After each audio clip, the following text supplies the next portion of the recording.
Guys, ಇವತ್ತು ನಮ್ಮ RCBಯ ಎಲ್ಲ ವೀರ ವನಿತೆಯರು, ವೀರ ಮಹಿಳೆಯರು ನಮ್ಮ ಒಂದು ತವರು ಮನೆ ಅಂತ ಹೇಳಿದ್ರೆ ನಮ್ಮ ಒಂದು ಮನೆ ಅಂಗಳ ಬೆಂಗಳೂರಲ್ಲೇ ಆಡ್ತಾ ಇದ್ದಾರೆ. RCB versus MI. ಎಷ್ಟು ಕಾತರದಿಂದ ಎಷ್ಟು ಜನ ಕಾಯ್ತಾ ಇದ್ದಾರೆ ಅಂತ ನನಗೆ ಗೊತ್ತು. ಯಾಕಂದ್ರೆ ಒಂದು ಸೀಸನ್ ಅಲ್ಲಿ ಇವ್ರನ್ನೇ ಸೋಲ್ಸ್ಬಿಟ್ಟು ನಾವು ಕ್ವಾಲಿಫೈಯರ್ ಆಗಿದ್ವಿ.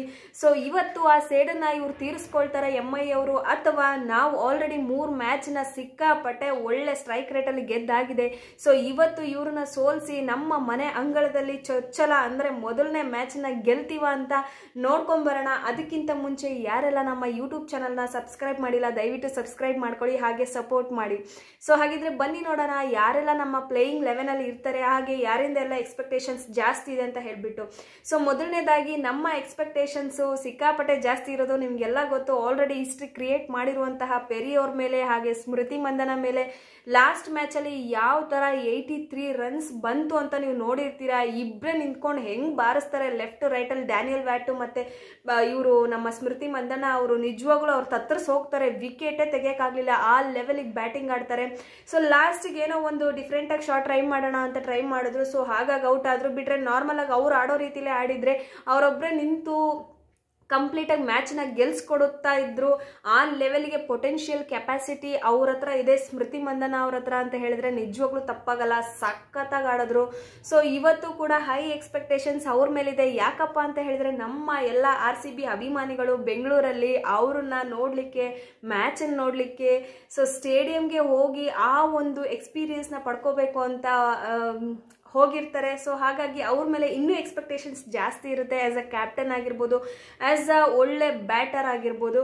ಸೊ ನೆಕ್ಸ್ಟ್ ಯಾರಪ್ಪ ಹೈ ಎಕ್ಸ್ಪೆಕ್ಟೇಷನ್ ಅಂತ ಹೇಳಿದ್ರೆ ಅಗೇನ್ ಒಂದು ಒಳ್ಳೆ ಜೋಡಿ ಸ್ಟಾರ್ಟಿಂಗ್ ಫಸ್ಟ್ ಮ್ಯಾಚ್ ಅಲ್ಲೇ ಮಿಂಚಿ ಸಿಕ್ಕಾಪಟ್ಟೆ ಹೆಸರು ಮಾಡಿದಂತಹ ಜೋಡಿ ರಿಚಾ ಘೋಷ್ ಹಾಗೆ ನಮ್ಮ ಕನಿಕಾ ಅವರು. ಇವ್ರ ಮೇಲೂ ಹೈ ಎಕ್ಸ್ಪೆಕ್ಟೇಷನ್ಸ್ ಇರುತ್ತೆ. In case first order batting ಏನಾದರೂ ಫೇಲ್ಯೂರ್ ಆದರೆ ಇವರಿಬ್ಬರಂತೂ ನಮ್ಗೆ ಕೈ ಕೊಡಲ್ಲ ಅನ್ನೋ ನಂಬಿಕೆ ಸಿಕ್ಕಾಪಟ್ಟೆ ಇರುತ್ತೆ. ಸೊ ಹಾಗಾಗಿ RCB ಅಭಿಮಾನಿಗಳಿಗೆ ಏನು ನಮ್ಮ RCB ಬ್ಯಾಟಿಂಗ್ ಲೈನ್ ಅಪ್ ಇದೆಯಲ್ಲ ಎಕ್ಸ್ಟ್ರಾರ್ಡಿನರಿ ಅಂತ ಹೇಳಿದ್ರೆ ತಪ್ಪಾಗಲ್ಲ. ಸೊ ಫಸ್ಟ್ ಅಲ್ಲಿ ಯಾರು ಬರ್ತಾರೆ ಅಂದ್ರೆ ಸ್ಮೃತಿ ಮಂದನ, ನಮ್ಮ ಡ್ಯಾನಿಯಲ್ ವ್ಯಾಟ್ ಅವ್ರು ಬರ್ತಾರೆ.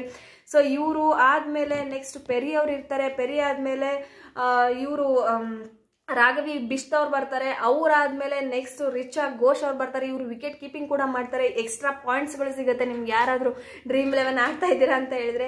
ಸೊ ರಿಚಾ ಘೋಷ್ ಅವ್ರ ಬೆನಿಫಿಟ್ ಏನಪ್ಪಾ ಅಂತ ಹೇಳಿದ್ರೆ ಇವರು ಬ್ಯಾಟಿಂಗ್ ಅಲ್ಲೂ ಪಾಯಿಂಟ್ಸ್ ಕೊಡ್ತಾರೆ ನಿಮ್ಗೆ, ಹಾಗೆ ವಿಕೆಟ್ ಕೀಪಿಂಗ್ ಅಲ್ಲಿ ಕ್ಯಾಚಿಂಗ್ ಅಲ್ಲಿ ಕನಿಕಾ ಅವ್ರು ಕೂಡ ಇರ್ತಾರೆ. ಸೊ ಇವರಿಬ್ರು ಕಾಂಬಿನೇಷನ್, ಕನಿಕಾ ಅವ್ರು ಕ್ಯಾಚಿಂಗ್ ಸಖತ್ತಾಗಿ ಹಿಡಿತಾರೆ, ಮತ್ತೆ ಅವ್ರ ಪೊಸಿಷನ್ ಫೀಲ್ಡ್ ಪೊಸಿಷನ್ ಕೂಡ ಕ್ಯಾಚಿಂಗ್ ಪೊಸಿಷನ್ ಅಲ್ಲೇ ಇರುತ್ತೆ. ಸೊ ಇವರಿಷ್ಟು ಜನ ನಮ್ಮ ಬ್ಯಾಟಿಂಗ್ ಆರ್ಡರ್ ಅಲ್ಲಿ ಬರ್ತಾರೆ. ಕನಿಕಾ ಆದ್ಮೇಲೆ ವೇರಮ್ ಅವ್ರು ಇದ್ದಾರೆ, ಅದಾದ್ಮೇಲೆ ಗ್ರತ್ ಅವ್ರು ಇದ್ದಾರೆ. ಸೊ ಇದಿಷ್ಟು ನಮ್ಮ almost top 7 to 8 batting lineup ಇದೆ ಅಂತ ಹೇಳಿದ್ರೆ ತಪ್ಪಾಗಲ್ಲ. ನೆಕ್ಸ್ಟ್ ಯಾರಪ್ಪ ಸ್ಪಿನ್ನರ್ಸ್, ಸ್ಪೆಷಲ್ ಸ್ಪಿನ್ನರ್ ಅಂತ ಹೇಳಿದ್ರೆ ವೇರಮ್ ಅವ್ರು ಇದ್ದಾರೆ, ನೆಕ್ಸ್ಟ್ ಕಿಮ್ ಗಾರ್ತ್ ಇದ್ದಾರೆ, ಎಕ್ತಾ ಬಿಶ್ ಅವರು ಇದ್ದಾರೆ, ಹಾಗೆ ಅವ್ರ ಜೊತೆಗೆ ರೇಣುಕಾ ಸಿಂಗ್ ಕೂಡ ಇದ್ದಾರೆ. ನಿಮಗೆ ನೆನಪಿದೆಯಾ ಲಾಸ್ಟ್ ಮ್ಯಾಚ್ ಅಲ್ಲಿ ಆಲ್ಮೋಸ್ಟ್ 3-4 ವಿಕೆಟ್ ನ ತೆಗೆದಿದ್ರು ರೇಣುಕಾ ಸಿಂಗ್ ಅವರು. ಹಾಗೆ ಈ ಒಂದು ಮ್ಯಾಚ್ ಅಲ್ಲಿ ಕೂಡ ಹೈ ಎಕ್ಸ್ಪೆಕ್ಟೇಷನ್ಸ್ ಇದೆ. ಎಕ್ತಾ ಅವ್ರು ಬರ್ತಾ ಇದ್ದಾರೆ, ಯಾಕಂದ್ರೆ ಇದು ಸ್ಪಿನ್ನರ್ಸ್ ಫ್ರೆಂಡ್ಲಿ ಆಗಿದೆ. ಈ ಪಿಚ್ ಸಖತ್ ಬ್ಯಾಟಿಂಗ್ ಪಿಚ್ ಕೂಡ ಇದೆ, ಸ್ಪಿನ್ನರ್ಸ್ ಸ್ವಲ್ಪ ಹೆಲ್ಪ್ ಆಗೋ ತರ ಇದೆ. ಸೊ ಹಾಗಾಗಿ ಎಕ್ತಾ ಮತ್ತೆ ವೇರಮ್ ಕಡೆಯಿಂದ ಎಕ್ಸ್ಪೆಕ್ಟೇಷನ್ ಸ್ವಲ್ಪ ಜಾಸ್ತಿ ಇದೆ ಅಂತ ಹೇಳಿದ್ರೆ ತಪ್ಪಾಗಲ್ಲ. ಸೊ ಇವರ ಒಂದು ಕಾಂಬಿನೇಷನ್ ಯಾವ ತರ ವರ್ಕ್ ಆಗುತ್ತೆ ಇವತ್ತು ನೋಡ್ಬೇಕು ನಾವು. ಸೊ ಅದಾದ್ಮೇಲೆ ಇದಿಷ್ಟು ನಮ್ಮ ಪ್ಲೇಯಿಂಗ್ 11 ಅಲ್ಲಿ ಇರುತ್ತೆ. ಸೊ ಹೈ ಎಕ್ಸ್ಪೆಕ್ಟೇಷನ್ಸ್ ಅಂತೂ ಡೆಫಿನೆಟ್ಲಿ ಇದೆ. ಸೊ ಈ ಮ್ಯಾಚ್ ನೋಡ್ಬೇಕು ಯಾವ ತರ ಆಗುತ್ತೆ ಅಂತ. ಸಿಕ್ಕಾಪಟ್ಟೆ ಕಾಂಪಿಟೇಟಿವ್ ಮ್ಯಾಚ್ ಅಂತ ಹೇಳಿದ್ರೆ ತಪ್ಪಾಗಲ್ಲ. ಸೊ ನೆಕ್ಸ್ಟ್ ಬಂದ್ಬಿಟ್ಟು ಮುಂಬೈ ಅವ್ರದಂತೂ ಆಲ್ರೌಂಡರ್ ಅಲ್ಲೇ ಅವ್ರು ಆಲ್ಮೋಸ್ಟ್ ಬ್ಯಾಟಿಂಗ್ ಲೈನ್ ಅಪ್ ಸಿಕ್ಕಾಪಟ್ಟೆ ಇದೆ ಅಂತ ಹೇಳಿದ್ರೆ ತಪ್ಪಾಗಲ್ಲ.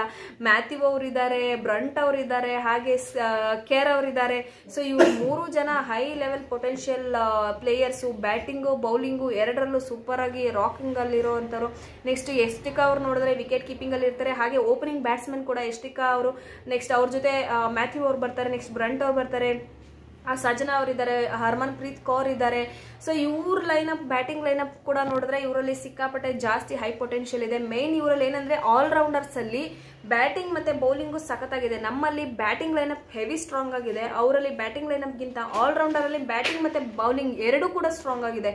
ಸೊ ಅದನ್ನ ಸ್ವಲ್ಪ ಯಾವ ರೀತಿ ನಮ್ಮ ಬೆಂಗಳೂರು ಅಂದ್ರೆ RCB ಯಾವ ತರ ಟ್ಯಾಕಲ್ ಮಾಡುತ್ತೆ ಅಂತ ನೋಡ್ಬೇಕು. ಸೊ ಅದಾದ್ಮೇಲೆ ಬೌಲಿಂಗ್ ಅಂತ ಬಂದ್ರೆ ವರ್ಲ್ಡ್ ನಂಬರ್ 1 ಬೌಲರ್ ಅವ್ರ ಹತ್ರ ಇದ್ದಾರೆ. ಯಾರಪ್ಪ ಅಂತ ಹೇಳಿದ್ರೆ ಸೊ ಶುಭ್ಮನ್ ಇಸ್ಮಾಯಿಲ್ ಅವರು ಇದ್ದಾರೆ. ಅವರಂತೂ ಸಖತ್ತಾಗಿ ಒಳ್ಳೆ ಪ್ಲೇಯರ್ ಅವರು. ಅದಾದ್ಮೇಲೆ 3 ಆಲ್ರೌಂಡರ್ ಹೇಳಿದ್ನಲ್ಲ ಅವರು ಕೂಡ ಬೌಲಿಂಗ್ ಅಲ್ಲಿ ಆಡ್ ಆಗ್ತಾರೆ. ಸಿಸೋಡಿಯಾ ಅವರು ಇದ್ದಾರೆ ಸ್ಪಿನ್ನರ್ ಆಗಿ. ಸೊ ಅವರು ಐ ಗೆಸ್ ಈ ಒಂದು ಮ್ಯಾಚ್ ಅಲ್ಲಿ ಯಾರನ್ನೂ ಟ್ರೈ ಮಾಡಲ್ಲ. ಈ ಒಂದು 3 ಮೇನ್ ವರ್ಲ್ಡ್ ಕ್ಲಾಸ್ ಆಲ್ರೌಂಡರ್ಸ್ ಏನಿದಾರಲ್ವಾ, ಮ್ಯಾಥ್ಯೂ ಆಗಿರ್ಬೋದು, ಸ್ಕೀವರ್ ಆಗಿರ್ಬೋದು, ಸ್ಕೀವರ್ ಬ್ರೆಂಟ್ ಮತ್ತೆ ಇವರು ಕೇರ್ ಆಗಿರ್ಬೋದು, ಮತ್ತೆ ಇಸ್ಮಾಯಿಲ್, ಇವ್ರು 4 ಜನ 4 ಓವರ್ನ ಮಾಡೋ ಸಾಧ್ಯತೆ ಜಾಸ್ತಿ ಆಗಿರುತ್ತೆ. ಯಾಕಂದ್ರೆ ಹೈ ಪೊಟೆನ್ಷಿಯಲ್ ಇಲ್ಲೆಲ್ಲ ಎಕ್ಸ್ಪೀರಿಯನ್ಸ್ ಪ್ಲೇಯರ್ಸ್ ಇರೋದ್ರಿಂದ ಇವರು 4 ಜನ 4 ಓವರ್ ಹಾಕೋ ಸಾಧ್ಯತೆ ಜಾಸ್ತಿ ಇರುತ್ತೆ. ಸೊ ಇದಿಷ್ಟಾಗಿರುತ್ತೆ ಇವರ ಪ್ಲೇಯಿಂಗ್ 11. ಸೊ ಕಂಪ್ಯಾರಿಸನ್ ಅಂತೂ ಈ ತರ ಇದೆ. ಸೊ ನಮ್ದ್ರಲ್ಲಿ ಬೌಲಿಂಗ್ಗೆ ಸಪ್ರೇಟ್ ಸ್ಟ್ರಾಂಗ್ ಆಗಿದೆ, ಬ್ಯಾಟಿಂಗ್ ಸಪ್ರೇಟ್ ಸ್ಟ್ರಾಂಗ್ ಆಗಿದೆ. ಆಲ್ರೌಂಡರ್ ಅಂತ ಬಂದಾಗ ಅಲ್ಲಿ ನಮಗೆ ಕಾಣಿಸ್ಕೊಳ್ಳೋದು ವೇರಮ್ ಅವರು, ಗ್ರತ್ ಅವರು ಮತ್ತೆ ಕನಿಕಾ ಅವರು. ಸೊ ಇವ್ರು 3 ಜನ ಕಾಣಿಸ್ಕೊಳ್ತಾರೆ. ಸೊ ಅವ್ರದ್ರಲ್ಲಿ ಹೈ ಪೊಟೆನ್ಷಿಯಲ್ ಆಗಿರೋಗಿ 3 ಜನ ಆಲ್ರೌಂಡರ್ ಇದ್ದಾರೆ. ಬಟ್ ನಮ್ಮ ಬ್ಯಾಟಿಂಗ್ ಲೈನಪ್ ಹೆವಿ ಸ್ಟ್ರಾಂಗ್ ಆಗಿದೆ. ನೋಡೋಣ ಯಾವ ತರ ಆಗುತ್ತೆ ಅಂತ ಹೇಳ್ಬಿಟ್ಟು. ಸೊ ಇನ್ನು ಪಿಚ್ ವಿಷಯಕ್ಕೆ ಬಂದ್ರೆ ನಮ್ಮ ಒಂದು ಬೆಂಗಳೂರಲ್ಲಿರೋ ಸ್ಟೇಡಿಯಂ ಚಿನ್ನಸ್ವಾಮಿ ಸ್ಟೇಡಿಯಂ ಆಗಿರೋದ್ರಿಂದ ಇದು ಒಂದು ಬ್ಯಾಟಿಂಗ್ ಪಿಚ್ ಆಗಿರುತ್ತೆ. ಹೆವಿ ಸ್ಕೋರ್ ಬರುತ್ತೆ. ಸ್ಕೋರ್ ಅಂತೂ 165 170 ಪ್ಲಸ್ ಇರುತ್ತೆ ಅಂತ ಎಕ್ಸ್ಪೆಕ್ಟೇಷನ್ಸ್ ಇದೆ. ಸೊ ಆಲ್ಮೋಸ್ಟ್ ಅದ್ರ ಮೇಲೆನೆ ಇಷ್ಟು ವರ್ಷ ಏನು ಮ್ಯಾಚಸ್ ಆಡಿದಾರಲ್ವಾ WPL ಅಲ್ಲಿ, ಆ ಹೈಯೆಸ್ಟ್ ಸ್ಕೋರಿಂಗ್ 170 ಪ್ಲಸ್ ಇದೆ. ಸೊ ನೆಕ್ಸ್ಟ್ ಸ್ಪಿನ್ನರ್ ಫ್ರೆಂಡ್ಲಿ ಇದೆ. ಸ್ಪಿನ್ನರ್ಸ್ಗೆ ಸಖತ್ ಹೆಲ್ಪ್ ಆಗುತ್ತೆ ಈ ಒಂದು ಪಿಚ್ಚು. ಅದಾದ್ಮೇಲೆ ಸೊ ನಿಮಗೆ ಗೊತ್ತಿದೆ, ಒಳ್ಳೆ 6 4ನ ನೋಡುವಂಥ ಚಾನ್ಸಸ್ ಸಿಕ್ಕಾಪಟ್ಟೆ ಇದೆ ಇವತ್ತು. ಯಾಕಂದ್ರೆ ಅಷ್ಟು ಚೆನ್ನಾಗಿ ಬ್ಯಾಟಿಂಗ್ ಪಿಚ್ ಇದು. ಸೊ ನೋಡೋಣ ಯಾವ ತರ ಹೈ ಸ್ಕೋರಿಂಗ್ ಬರಬಹುದು ಅಂತ ಹೇಳ್ಬಿಟ್ಟು. ನಿಮ್ಗೇನು ಅನ್ಸುತ್ತೆ ದಯವಿಟ್ಟು ಕಮೆಂಟ್ ಮಾಡಿ ತಿಳಿಸಿ. ಸೊ ನನಗಂತೂ RCB ಗೆಲ್ಲುತ್ತೆ ಅನ್ನೋ ಕಾನ್ಫಿಡೆನ್ಸ್ ಇದೆ. ಬಟ್ ಸಿಕ್ಕಾಪಟ್ಟೆ ಜಿದ್ದಿ ಇದೆ. ಅಷ್ಟು ಸುಲಭವಾಗಿ ಗೆಲ್ಲೋಂಥ ಮ್ಯಾಚ್ ಅಲ್ಲ. ಯಾಕಂದ್ರೆ ಹೈ ಕಾಂಪಿಟೇಷನ್ ಇದೆ 2 ಮ್ಯಾಚ್ ನಡುವೆ. ಸೊ ನೋಡೋಣ ಯಾರು ಗೆಲ್ತಾರೆ ಅಂತ ಹೇಳ್ಬಿಟ್ಟು. ಎಲ್ಲ RCB ವಿಶ್ ಮಾಡಿ, ಹಾಗೆ ಮ್ಯಾಚ್ನ ತಪ್ಪದೆ ನೋಡಿ ಅಂತ ಹೇಳ್ತೀನಿ. ಸೊ ಹಾಗಿದ್ರೆ ನಾನು ನಿಮಗೆ ಸಿಗ್ತೀನಿ ಮತ್ತೊಂದು ವಿಡಿಯೋ ಅಪ್ಡೇಟ್ ಮುಖಾಂತರ. ಅಲ್ಲಿವರೆಗೂ ಯಾರೆಲ್ಲ ನೋಡ್ತಾ ಇದ್ದೀರಾ, ಟೇಕ್ ಕೇರ್, ಬಾಯ್.